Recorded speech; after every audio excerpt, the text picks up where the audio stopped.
Бесік қалай пайда болды?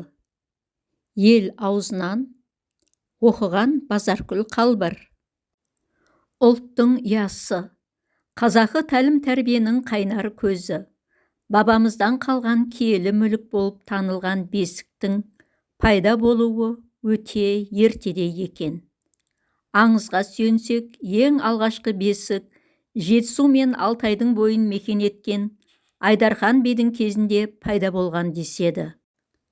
Айдархан бидің әкесі төңірекке белгілі Мизам баба қазақ даласына ағаш отырғызумен, орманды көбейтумен айналысса керек. Елге сыйлы Мизам баба 150 жыл өмір сүріпті.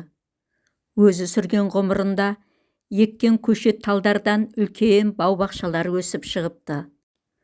Мизам бабаның о дүниеге сапар шеккенінен хабардар болған қытайлар Бақилық бабаның еңбегін көре алмаушылықпен өртеп жіберіпті.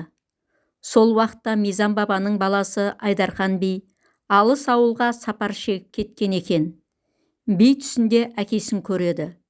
Лезде бір сұмдықтың болғанын сезген ол үйге қарай аттың басын бұрады.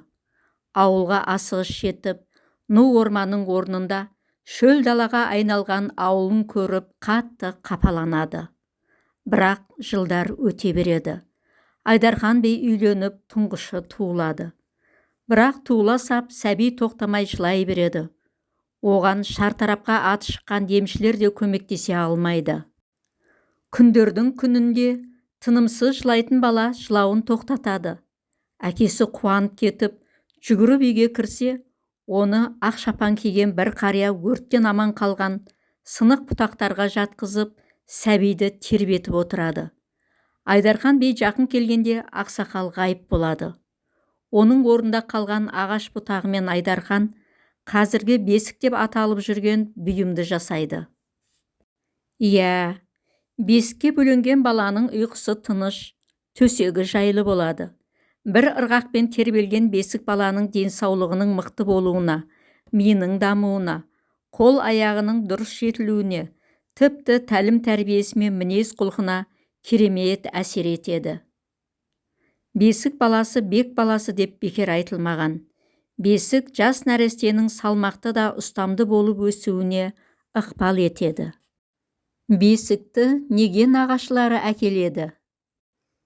Дүние есігін ашқан сәби осы әулеттің ұрпағы емес пе? Неге оның алтын ұясының киелі мекенін дайындау нағашыларына жүктеледі?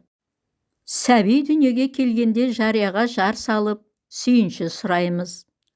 40 күн өткен соң бесік той жасаймыз деп тағы шабыламыз. Бірақ бесік тойдағы шығынның бәрін нағашы жұрты көтереді. Бесікті жабуымен, төсегімен, шашуымен, тыштымасымен нағашы әже әкеледі. Одан бөлек велосипед, әткеншек, бесік арбасы тағы бар.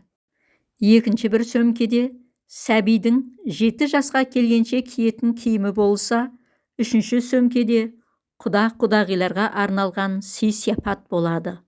Әрине, соңғылары кейін қосылған үрдіс. Ал ұрпағының саны өсіп, немерелерінің қатары бір адамға толыққан ата әже, аста төк дастархан жайып, ел жұртты, ағайын туманы, құда жекжатты тойға шақырады.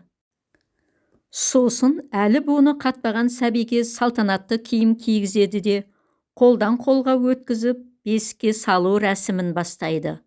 Бесік тойда жасалатын әрбір ырым мен салтты өзі тарқатып жазсаң бір-бір тақырып.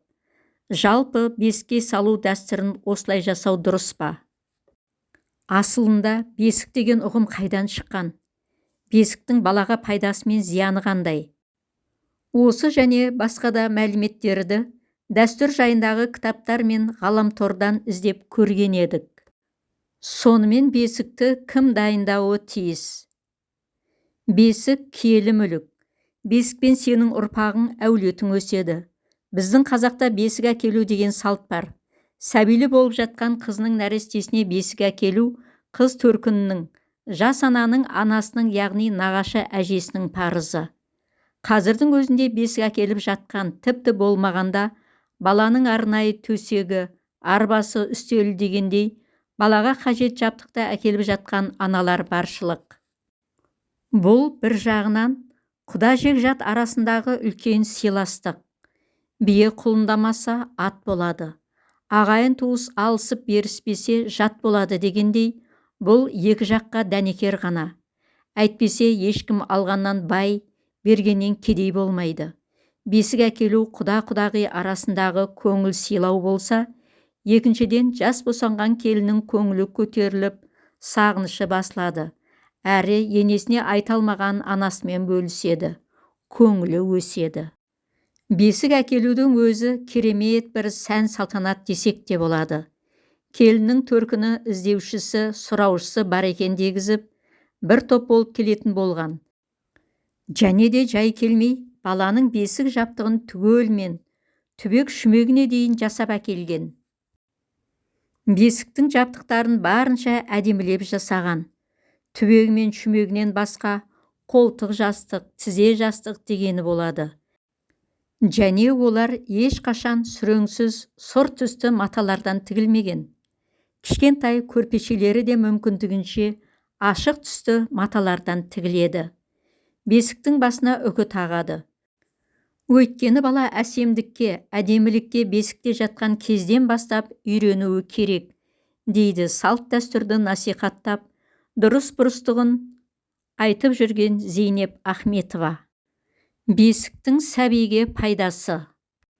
Біріншіден, қол-аяғын ербеңдетіп бос жатқан сәбидің ұйқысы тыныш болмайды. Ұйқысы қанбаған баланың зердесі толық жетілмейді. Екіншіден, баланың мазасыздығы ананың психологиясына әсер етеді. Бұндай жайсыздық сүт арқылы сәбиге беріледі. Сондықтан бесікке жатпаған бала болашақта сабырсыздау болады. Үшіншіден, сәбидің тұла бойы таза болып, тазалыққа бойы үйренеді.